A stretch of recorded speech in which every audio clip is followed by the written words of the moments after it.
Welcome everybody to the November 1st Friday at the Fusion Studio. My name is Rich Dione. I'm a co-director of the Fusion Studio for Entertainment and Engineering here at Purdue University. With me here today is Ron Martin, who we put his bio up on the registration page. If we tried to read it, it would take too long, but he has over 40 years of work in the entertainment industry. You have seen his work even if you don't know it. You've been exposed to his work even if you don't realize it. If you've ever played a DVD or a Blu-ray disc, he played a role in the development of those technologies. He played a role in the movies like the little movies like the Titanic, Moulin Rouge, Avatar, some movie about aliens that maybe you've seen, and also in the themed entertainment industry, including the creation of some rides like the Smuggler's Run at Galaxy's Edge. And I had it in front of me and I closed the window because I thought I was all set. Mickey and Minnie's, there's a wild ride title that Ron will fix later for me. I apologize, Ron. So he's got a really exciting presentation he's going to share with us. He's going to talk about technology and storytelling and how the two are intertwined. It's my real pleasure to turn the table over to Ron. As he's talking, feel free to put questions up in the question and answer box. I'll be moderating. If there's an opportunity to interrupt Ron and ask them, I will. Otherwise, we'll hold them to the end. But go ahead and feel free to put them up there. And with that, Ron, thank you so much for being here and spending time with us today. Thank you, Rich. It's a delight to be here. I love everything that goes on in industry around storytelling and entertainment and technology for entertainment. And just a real privilege to be with you and this group. And I thought I'd just share some stories, some slides, some ideas of how we approach this whole topic of technology, storytelling, and the way companies like the involved in the entertainment industry, whether that's television, film, theater, theme parks, whatever, how we approach this balance of technology and storytelling, because it really is a very fine balance. Some call it a dance, others call it a collision. But either way, we're going to just take a look at a few things, and I hope this is beneficial and enjoyable for everyone. So I am going to share my screen here. And let me know if you're not seeing this. But again, the topic this morning for First Fridays is technology and storytelling. Why, when, and how much? And you'll see in my opening screen here, I have a picture of the ABBA experience that happened in London. And I think in many ways, this is really exemplary of this fine, wonderful dance of technology, storytelling, drama, theater, imaging that everybody just is so compelled by. And it's really wonderful because it is, as I describe it, it's 100% theater and it's 100% technology. And they just move together in such a way that people come out in tears because of enjoying that experience. So just a little background about myself. I was actually born in Hollywood. My whole career has been here, although I live in Colorado now. I brag that I have the longest commute to work at 750 miles every week, but I'm trying to slow down a little bit. Born in Hollywood in the era of the Westerns of the 50s and 60s, when basically all the top-rated show were TV Westerns and theater was involved with, cinema was largely Westerns. And this is the environment I grew up in. My father was a actor as well as an engineer. And every week for us, particularly on weekends, was going to movie sets where I'd watch my father perform in movies. He wasn't a mainliner by any stretch. He was one of those guys that was always in the background. And usually he was playing cards at a saloon in the old Westerns. And so, this frame here, this is a scene from Red River with John Wayne.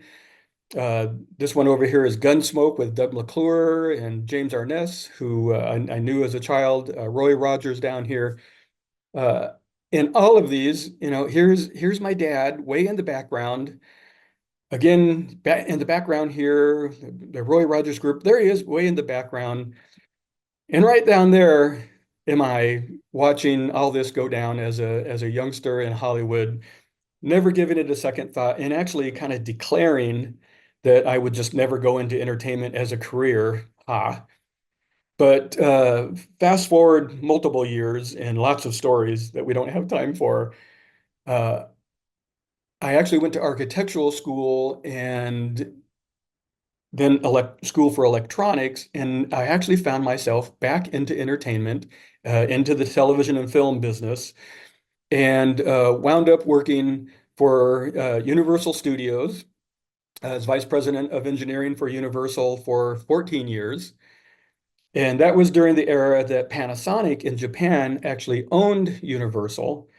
And then we started a laboratory there called the Panasonic Hollywood Lab, where we developed, as Richmond mentioned, some of these technologies, everything from high definition television to digital cinema to DVD and Blu-ray to what we know as high dynamic range HDR imaging now, distribution of images that tell stories, and worked with many wonderful filmmakers. Again, Rich mentioned a few of those. There's so many more. But always working with the creative community to apply technology to storytelling in a way that makes that storytelling more compelling, more engaging, more immersive, if we can use that term. And it was just a wonderful career to be involved in. And I truly just love this idea of how story can impact people and how technology can support that effort. Well, for the last 10 years, I've been working with Walt Disney Imagineering in terms of image technology, everything from projection to illusion to technology that displays things, technology that hides things, technologies that, again, support this whole idea of storytelling. And that has been just a real wonderful pinnacle to my career. Still going, still intend to go for quite a while. But it brings up this issue of how do we really balance and how do we approach this idea of technology as part of storytelling? And I have basically four principles that I use, and that is I understand the power of the story.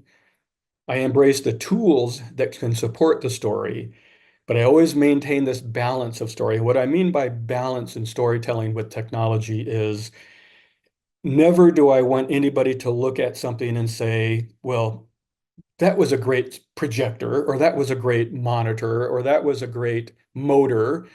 I want them to come out and feel the intensity and the impact of the story itself. And if they notice the technology or engage in the technology, because it really is a fascinating industry, then that's a good thing, but I don't want that to subtract from the story experience itself.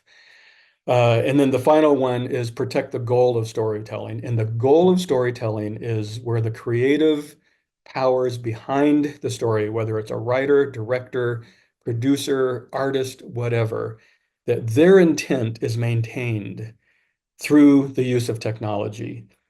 I once had a sit down with Steven Spielberg way back, and he told me that when people walk out of one of his films, he wants the world to look a little bit different. And I've always appreciated that because the story is to move us, to motivate us, to make us think, to make us react, make us more aware of our world and how we can be part of the ongoing story of our lives in the world. And I just thought that was a beautiful way of putting it. Steve Jobs, one of my favorite quotes from him is, "You've got to start with the customer experience and work backwards to the technology." This is a real hard thing to communicate to people that are engaged in the technology industries because there's many things that are on their plate that they have to do in terms of sales and deployment of technology and business management and on and on and on. But in the world of storytelling, we don't want that emphasis to be the story. We want it to support the story and meet all our goals. And when we talk about, again, storytelling, we're talking about a broad range of industry engagement, whether it's theater, museums, cinema, I mean, street art, everything, parades, festivals, television. And of course, theme parks, where all of these things kind of come together around storytelling. And again, another quote from Arthur C. Clarke, one of my favorites, is, any even sufficiently advanced technology, I love that term, sufficiently, is indistinguishable from magic. And at the Walt Disney Company, we talk a lot about our magic. We we basically make magic part of our brand, and that's wonderful. But magic is really just storytelling with an edge that technology supports, and that illusion based on technology enhances. And that idea of magic, as you see the little graphic there from Chris Angel, I had the privilege of working with Chris a few years ago on his magic show in Las Vegas. And he was the one that gave me this idea of true entertainment is 100% technology and 100% drama, and that makes it magical. And I've always appreciated, again, that approach that he has of making sure that his audience always comes out on a high because of the technology that his shows employ. So we're going to go through a few examples. And I want to make this as fun as possible. So I'm willing to talk about things that work and maybe some things that don't work. And if any of you are familiar with the Galaxy Edge experience at Disneyland Anaheim and Disney World in Florida, you know that we've done some amazing things like Rise to the Resistance, where you get to go on a Star Wars Star Cruiser and represent the rebellion and good guys against bad guys. It's just a wonderful attraction. And then there is an amazing effort to create a hotel where you could go and stay and participate for 2 or 3 days in a storyline developed around Star Wars. And it just didn't work. It just didn't work. And so they've decided to close it. Remarkable effort of technology and storytelling blended together, but it just wasn't feasible to keep it moving. And so we learn our lessons and we move on and we think harder and more thorough about what we're going to do next. But that is part of the reality of our industry. And we don't shy away from things like that. We embrace them, we learn from them, and we move on to the next. So let's just go step by step here. Again, if you have questions along the ways, please send them to Rich, and we'll take some time at the end. But one of my areas of real interest is digital signage. And digital signage in the area of storytelling and entertainment usually centers around marketing and branding, but it also tells a story. It tells a story about the company. It embraces us on a level that hopefully attracts us to engage with those companies and with the brand and with the products. But digital signage has kind of gotten out of control. If you go to certain areas where, like Las Vegas Boulevard, where you see just or even Times Square, where you see all these displays in front of you, and pretty soon they just kind of turn into noise. And I think there's a better way to embrace technology and signage around the storytelling that they want to achieve. But here's an example of a coffee shop, and you can see I've blanked out the name of the brand. It's not in the United States, but it was just very curious because there are 15 digital panels above the counter for this coffee shop. And as you spend time in this, all those panels are refreshing with different menu items, different promotional items, different brand relative items. And people just come into this, and most people go into a coffee shop already knowing what they want. But when you try and focus on these 15 panels for menuing, you don't even know where to land your eyes. And most people just ignore it. And yet there's this tremendous expense of putting things in. And the graphic design, and they're constantly moving, constantly rotating. And we've seen this in several instances where people just ignore it. So several years ago, we worked with the World of Disney stores in both Anaheim and Orlando, and we thought, how would we approach digital signage in terms of what it wants to communicate and how it wants to represent our brand? How would we do that differently? So again, here's 15 flat panel monitors on a menuing system. And here is 15 flat panel systems, flat panel displays on a point of sale in the World of Disney stores. Now, the World of Disney stores had the theme, the story of what we called the animation courtyard. And that was where the Disney animators had their offices. So all the decorum around the store is files, big wide files where the animators kept their drawings and their drawing tables and their drawing inks and palettes and things that they worked with. And we thought, well, how would we apply signage to this?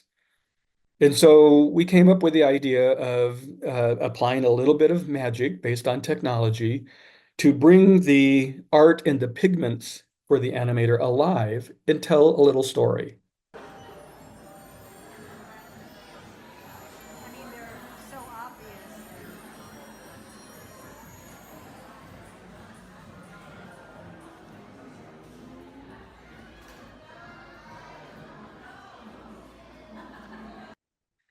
So I'll play that again for you and narrate it through. What we did is we built basically a shelving system. The back of the shelves isn't wood, it is digital panels with wood grain video on it. And we have these posters, movie posters up that appear to be static, but they are actually projected images with highlights on them, actually from projectors. And then we apply a little pixie dust.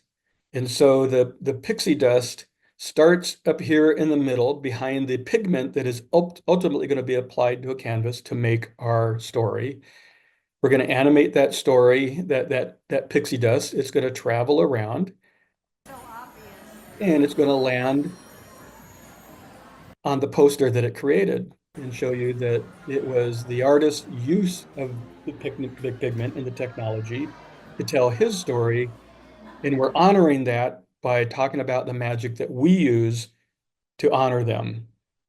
And so it's just this engaging, periodic little moment while you're waiting in line to buy your souvenirs from the store, you get this little show treat of pixie dust magic. And it's just remarkable to see people standing around the store, increasing their linger time in the store, which they just love. But they're just looking for all these magical moments as they move through the store. So here's another example. Again, when you think of typical digital signage, whether they be menus or informational, they're usually just a TV hanging on a wall. And we didn't like that idea. So we again built a frame around the TV or the display. We put a kind of a buff surface on it that actually has kind of a mild paper texture. And we put our movie posters in them. But every once in a while, they come alive and they transition with a little bit of pixie dust into a different movie poster. And this happens all throughout the store. And again, it's this magical moment based on technology that keeps things lively, keeps things moving, invites linger time, and invites discussion and reaction. And just a wonderful way to take what typically is a noisy environment of media and digital signage into something that's now artistic, creative, and quite compelling. And then we did the same thing with the artists' renderings and sketches. We actually went through the archives at Disney Studios. We found the artists' sketches and we framed them. And everybody just assumes that these are paper drawings that we framed on the wall, but they're actually projected images. So that when we periodically animate them, the images come to life. And it shows how the artist actually frame by frame moved through the scene and developed the sketches that the animators ultimately put into the film.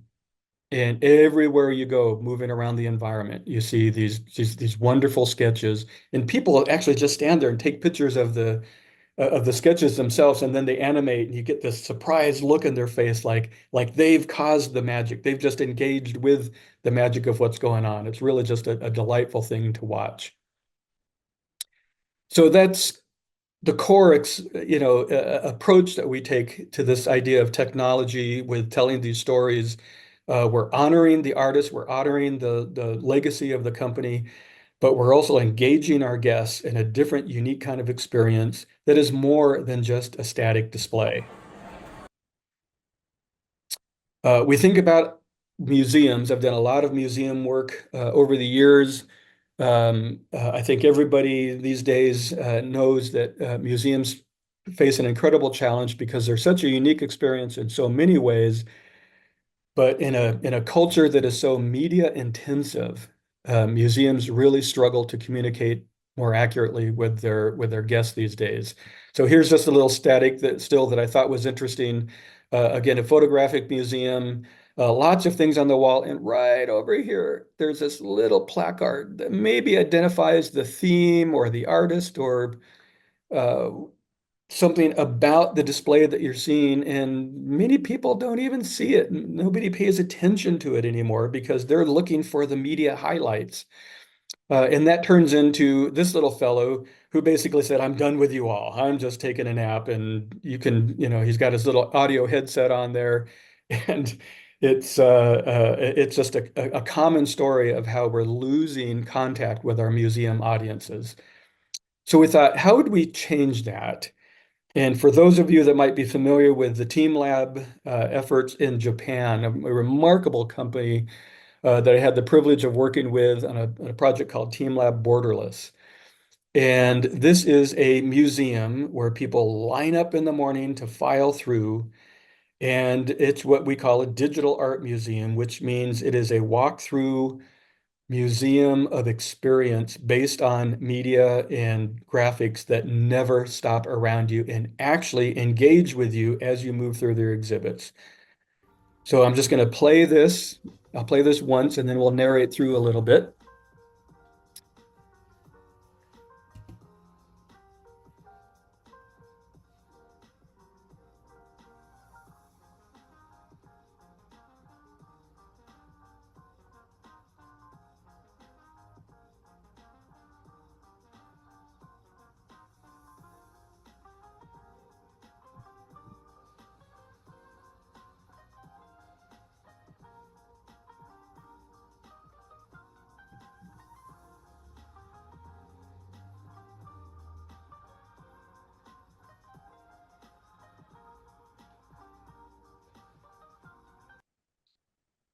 So again, this is a remarkable thing happens in these museums for kids. Here, let's go back.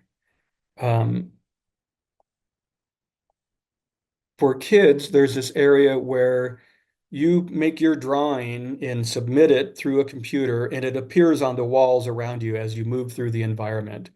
And kids just love this because they recognize their work blending with the larger work of the museum as you move through. So there's just this immediate connection with the experience itself and what's happening here. You move from room to room, just these engaging, very, very simplistic events in displays, actually. This is just dangling lights on cables that you move through. The music is playing. And it's amazing to watch because people are utterly relaxed when they're doing this. They're smiling, they're laughing, they're discussing, they're interacting. And there's just a real sense of warmth and welcome here that's really remarkable to watch. There's the use of projection, lighting, mirrors, timing, and all driven by machine learning computers behind that actually track your movement through the experiences and highlight you as you move through them. And one of the things I found so interesting about it is they did surveys on the way out. I mean, here's a room that's just filled with theatrical lighting that moves together to create patterns as you're standing there taking it in, and you become part of the pattern as those lights shine down on you.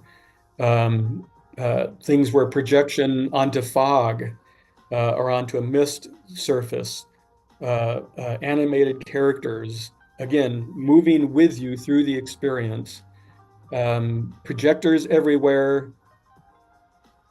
And in this room, if you can notice down here where this person is standing, the streams of light are actually articulating and dancing around them as they move. So again, it's tracking your motion and making you part of the experience. One of the things that we noticed with the experience surveys after this is we would ask people, how long did you spend in the museum today? And they said, oh, it went really fast. I think I spent, maybe 35, 45, maybe 35, 45 minutes, maybe an hour in the museum. And then we tell them you actually spent 3.5 hours wandering the space.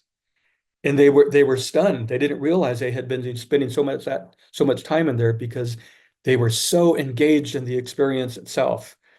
And so again, a remarkable example of how an experience in a museum can be transformed, not just with the use of media, but how media actually engages with the participants, with the guests as they would move through that environment. So maybe something didn't quite work. An old attraction at Disney World that talked about going into an airplane experience, but ironically, it opened in the 70s and 80s, just as air travel was becoming more popular. So the idea of an aircraft experience to go somewhere was actually swarming over the country, and nobody thought it was very unique. So they just lost interest, and I think it lasted only 4.5 or 5 years.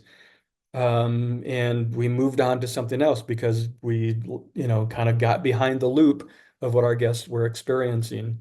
So more lessons to learn. We need to track our guests, their interests, what compels them, what turns them away, what turns them toward, and those kind of experiences.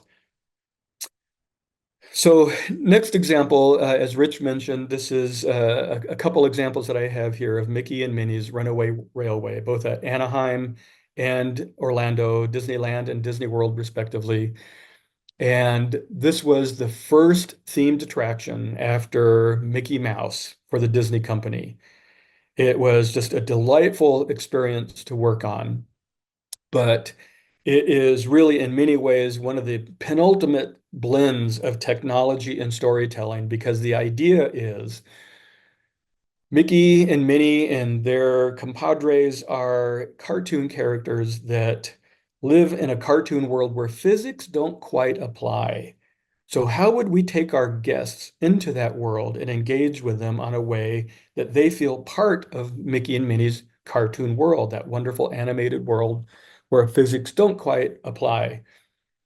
So we take Mickey and Minnie, we take the guest into a theater that shows Mickey and Minnie about to go on a picnic.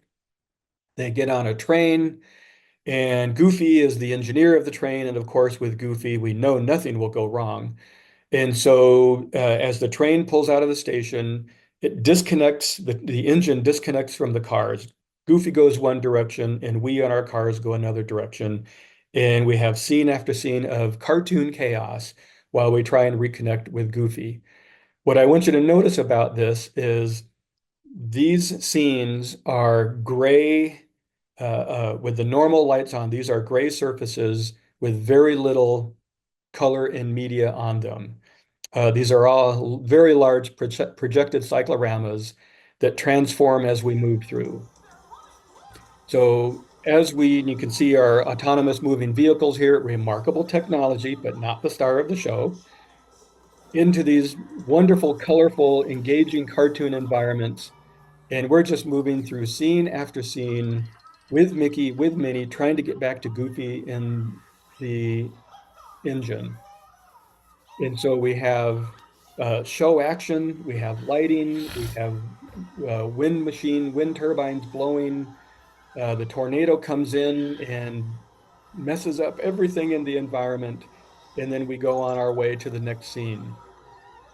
Again, almost, I'd say this is probably 70% a gray surface that is projection mapped complex geometry with a large array of projectors. And the wonderful thing is nobody comes out of that and says, wow, those projectors are really cool. They come out with a smile on their face. They're laughing and giggling, saying, that was awesome. I want to do it again because they are in the cartoon world of Mickey and Minnie. So just in here, I'll move to this scene right here. Oh, stop. Um, so this is a large show action arm with an animatronic Mickey and Minnie, but projected faces as they sweep up and around the scene as we move with them. The lighting, the wind turbine, everything in this scene is alive. There's just nothing static. And it's just again another wonderful example of that balance of technology and storytelling, where it just wouldn't work without the technology, but nobody is focusing on the technology. They're just laughing as they move along with Mickey and Minnie. So here's another scene, again, basically with the lights, the normal lights on, you're just walking into or riding into a great big gray room. And as you do, you moving into this tropical paradise.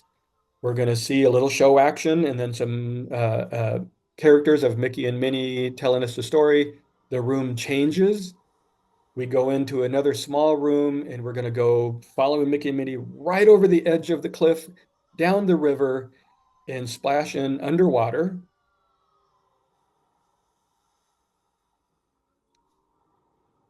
And then we come out from underwater. We go into the exact same room that we entered in, but this time, whoops, this time it is a completely different environment where we are now underwater because we went over that cliff with Mickey and Minnie.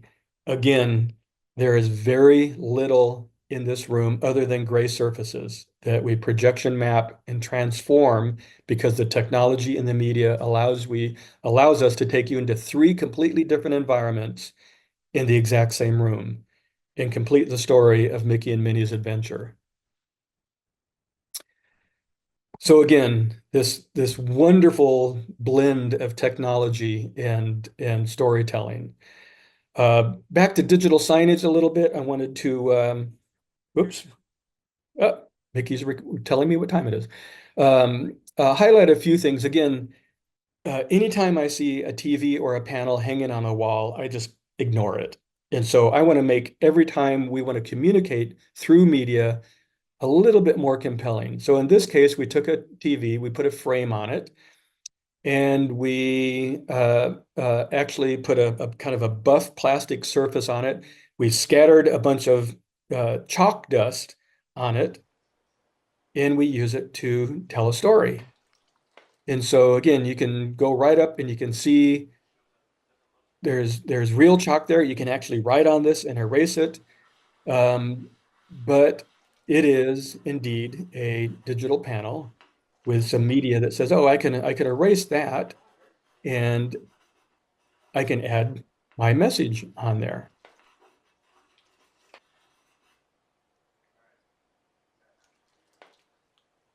So wouldn't that be interested in your local coffee shop rather than 15 panels hanging on the wall? And we can do the same thing with wood grain, where again, this is a very small but bright panel. We put a plastic surface on it and we put it around an actual wood grain panel, but we leave the aperture alone and we put wood grain media on the top of it and add a little light and shadow. And we can communicate what we want to our guests through a digital sign that nobody knows is a digital sign. It's just a little piece of magic. And we can do the same thing with mirrors and panels. So in this case, I'm just going to jump down here where with the use of a mirror over a panel, actually a two-way mirror with specialized glass, but we can have this magical experience come to life and connect with and engage our guests. So let's think about how we would apply something so basic as a piece of glass over a television panel. So if any of you have been to the Galaxy's Edge Star Wars experience, again, remarkable attraction. I think one of the finest attractions, if not the finest attraction in the world.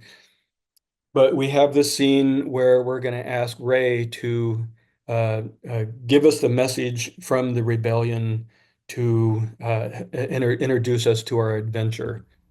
So we're going to play, and Rey is going to come in as a hologram and give us our message.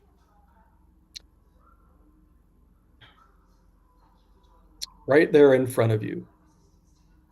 Now, what's interesting about this, I'm going to back up over here, and I want you to notice that there's this wall and these lights over here. And it looks like in the next room, there's this wall and these lights over there. But because this is up and elevated overhead, this is really just a mirror that's reflecting this wall back to you. But it's high and it's angled in such a way that you don't really know that it's just reflecting the same room that you're standing in. So when the media plays, again, it's merely, and I say that cautiously, it is a flat panel display behind that mirror shining through from the back to look like Rey is engaging with us as a hologram and telling the story of what we're about to experience and the rest of attraction. Really just a very simple, beautiful, and effective illusion because everybody just loves it.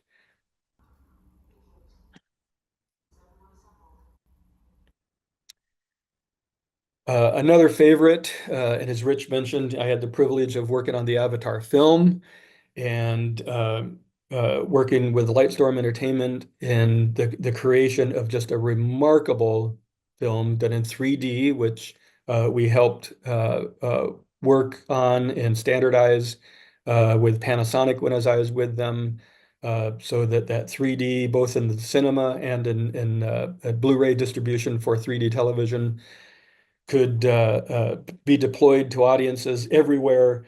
But then to turn around and build a physical land of Avatar that we ride through and enjoy was really quite the privilege. And again, one of those wonderful balances of intense technology, sophisticated technology, all around a core story of the positive world of beauty and joy and song that is on this Pandora moon. So again, I'm just going to play this through a little bit and then narrate a few things for you. Again, just think about the technology, the depth of technology that goes into attraction like this. You can see the lighting, the media experience, the physical experience. I wish you could hear the music better, but it really is just a joyous little experience that people always come out of just absolutely thrilled by.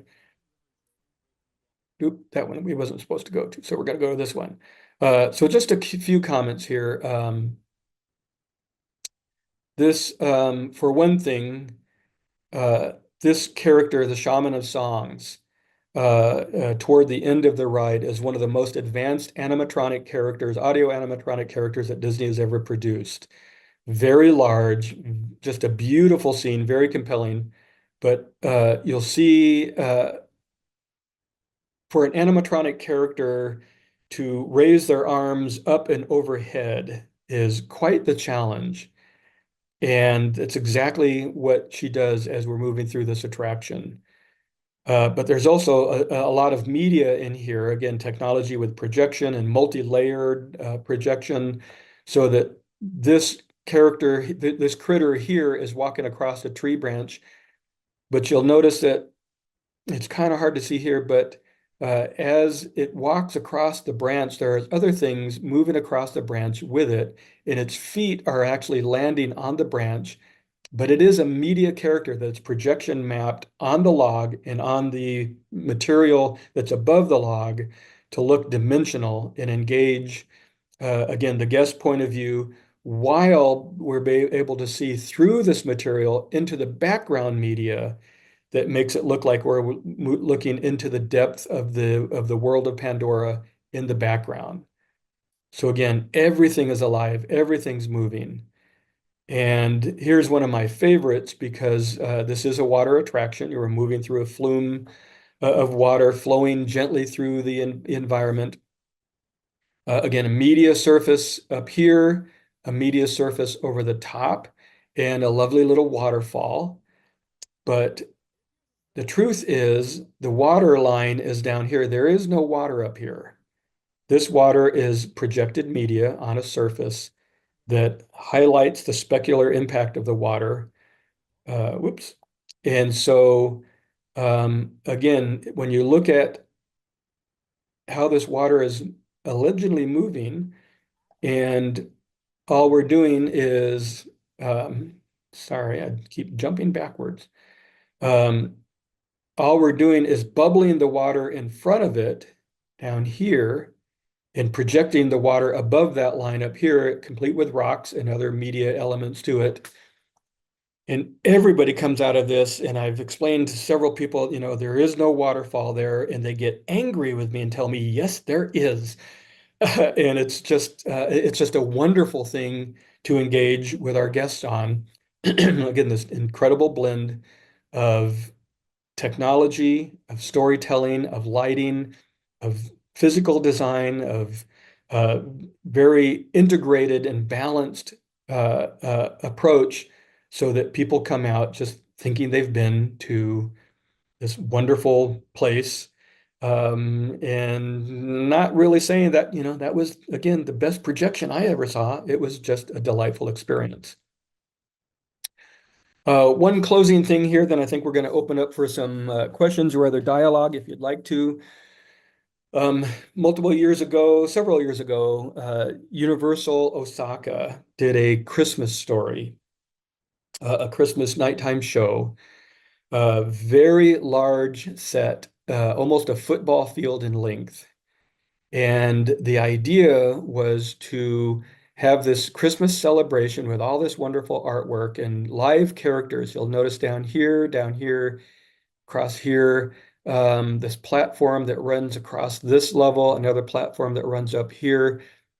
This is absolutely a great big gray building that we then add projected media, live entertainment actors and dancers, music and celebration to.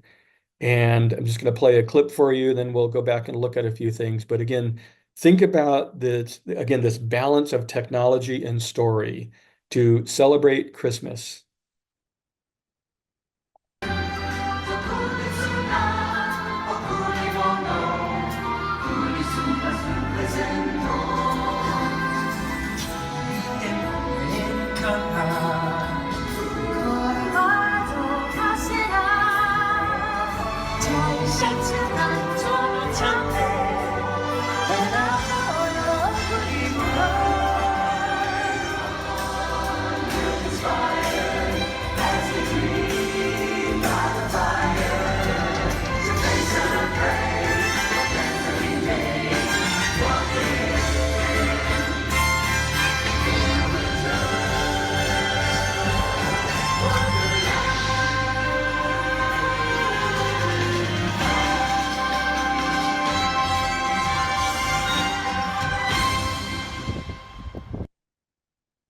So again, when you think about this idea of balance in storytelling, of technology, of theater, of drama, of music, of lighting, choreography, show action, stage direction, you've got this wonderful, wonderful blend here. And this was, I don't know, maybe 25, 30 minutes of Christmas carols in Japanese, but it was just gorgeous and beautiful.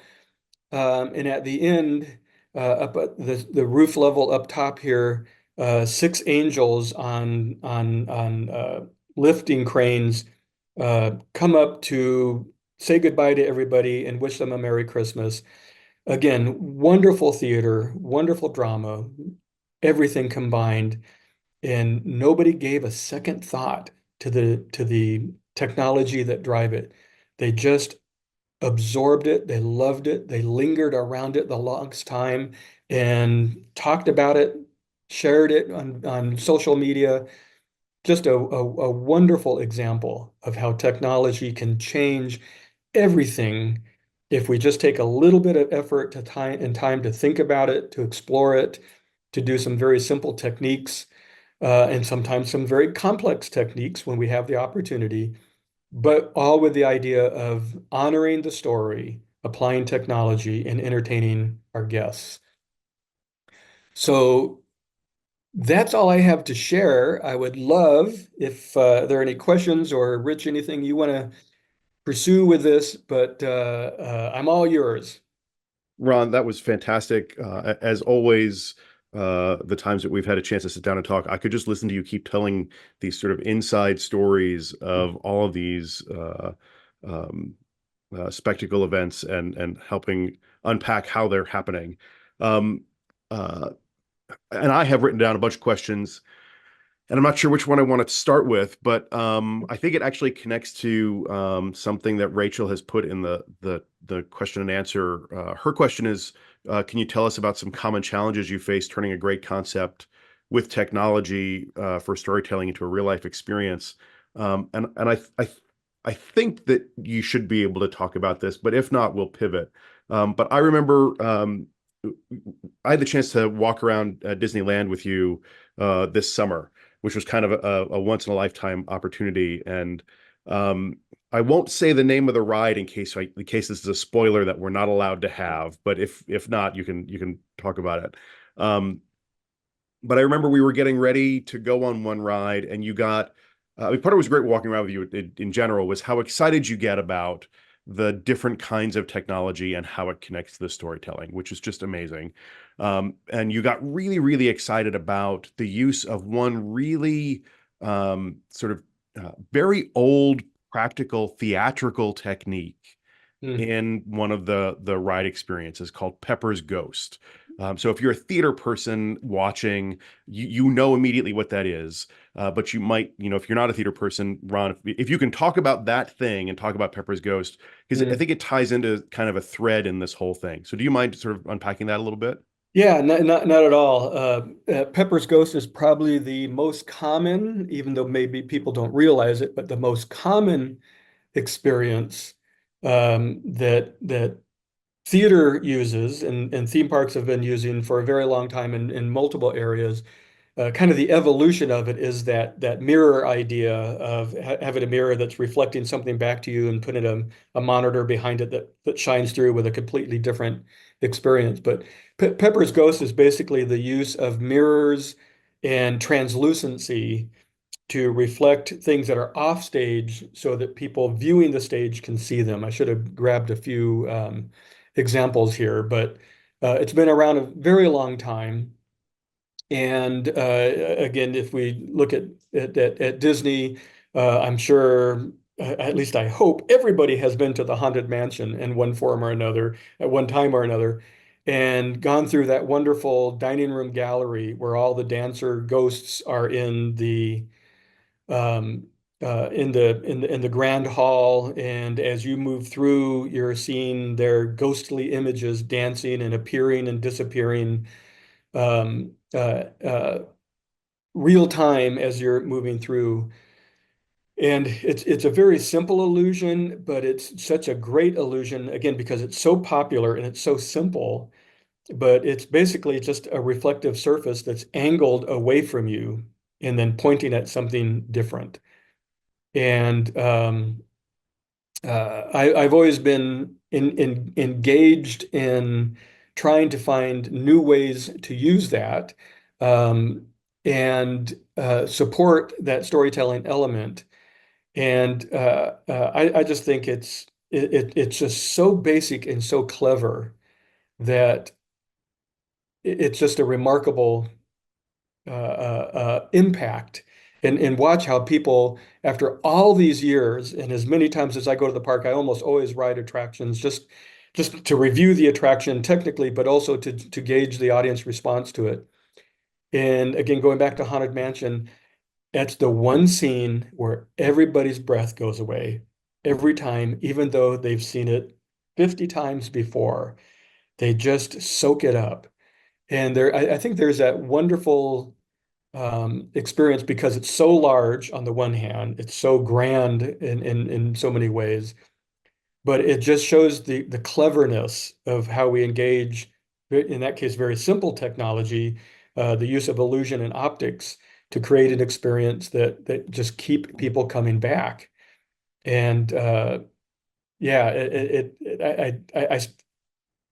I can only say so much, but there are a few things coming where we take, just like we did in Rise of the Resistance with Rey, we take that very basic illusion to the next level of making you think that you're actually speaking to a character or the character is speaking to you physically, and have people say, that's the best animatronic character I've ever seen, when really it's a Pepper's Ghost illusion standing right in front of you. Sure. And Sure. that's just a delight to engage in. But yeah, I just enjoy this so much that I love watching the impact on people. It's what I call the puppy dog syndrome. When you show people a picture of your puppy dog and they immediately smile and just, Mhm. react to it. That's what we want for our guests, our customers, our participants and audience Sure. to engage in. Sure. It's we're already going to be out of time, which is really frustrating. There's a million questions that I have, and I'm sure there's more questions from folks in the audience. And I promise, Rachel, this will connect to your question. I promise.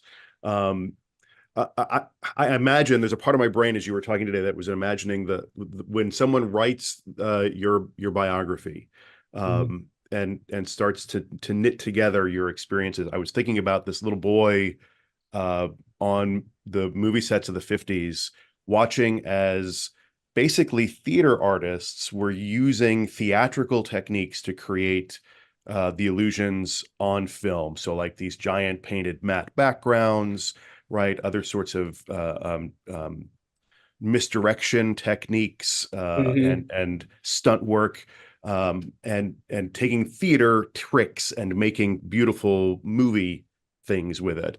Of course, movie technology has so outstripped what we have done on stage theatrically that audiences now expect something very different when they come Yeah. to a theatrical or a live environment. And you're sort of talking about the next evolution of some of those traditional tricks. And I think Yeah. there's a really fascinating through line there that we don't have near enough time to unpack, but it does come back to this question of, is there one example of trying to make something happen in a ride, in an event experience, on stage, at a museum, where you were sort of struggling how to figure out what technology, new or old, or what combination, to create the actual experience that you were looking for? Yeah, and it's a great question. In a certain sense, almost every project has one or two, sometimes more, issues around an illusion that we're trying to do. And the wonderful thing about this industry, in particular, about themed entertainment in a company like Disney, is you have so many creative people that are multidisciplinary with you. You have mechanical engineers, electrical engineers, optical engineers, animators, artists, So sometimes we just really sit in a room and we just pound things out idea-wise. We always have budget constraints, but what we try and do is remove the creative restraints. Hmm.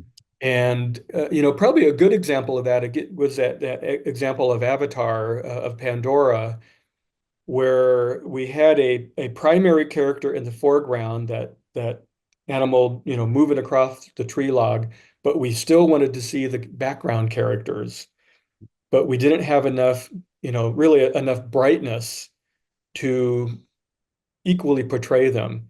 So we actually painted the background wall a color that blended with the environment, so that when we do project the characters on it, they appeared to be actually more distant, but much brighter Hmm. than we originally discovered.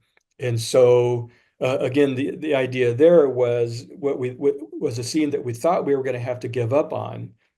But just because we engaged the painter to come in and try different colors on the wall and actually paint some of the trees on the wall that we project around, we actually achieved the look without sacrificing the foreground element and the waterfall that we really thought was a critical element. Sure. So again, there's so many things like that where the creative powerhouse is collective rather than just individual. And that's just a really key element. Everybody has to participate in this process of discovering the balance of technology into that. Um, uh, but it's an exciting journey every step of the way. Sure. I love that answer because it speaks to, so I'm a theater person, right? That's where I come at this. And so one of the things that we celebrate in theater, the theater realm, is the collaborative aspect of that art, right? And the fact that we can't achieve any of what we're trying to do until we get everybody in the room and try to figure out the solutions, and that there is, I'm going to betray my geekiness. I think I've done it on one of these before. One of my favorite quotes from any movie ever is from Star Trek II, The Wrath of Khan, where Kirk says, my good friend Mr. Spock says that there are always possibilities. Yeah. And that's how we have to enter into these questions, right? There's a way. We just have to keep thinking about it, right? And Yeah. exploring the creative approaches and mixing the technology into that. Yeah, I love that. Yeah. Um, Yeah. It's really a wonderful principle. Yeah, and it's one we should all try to live by more, I think. Yeah. Yeah. Again, Yeah. there's more questions. Oh, I want to ask, there was a thing that you talked about in the Mickey and Minnie's Adventure when we were there about the multi-plane camera techniques for filming the cartoons years ago, and how some of that had to be sort of reimagined for the projection layers to make it look the same way. But we are entirely out of time, which just means we have to bring Ron back again to do another one of these and to dig into some more of these kinds of questions. So Ron, thank you so much. This was great. And thank you everybody who came to attend. It's fantastic, and you just have so much to offer. So I'm grateful that you spent some time with us. As we wrap up today, folks, please know that we've got one more First Friday this semester. December 6th, we'll be joined by Bill Gorlin, who is the Vice President of the Entertainment Division at McLaren Engineering Group. He's going to talk about his extensive experience in the entertainment and engineering industries.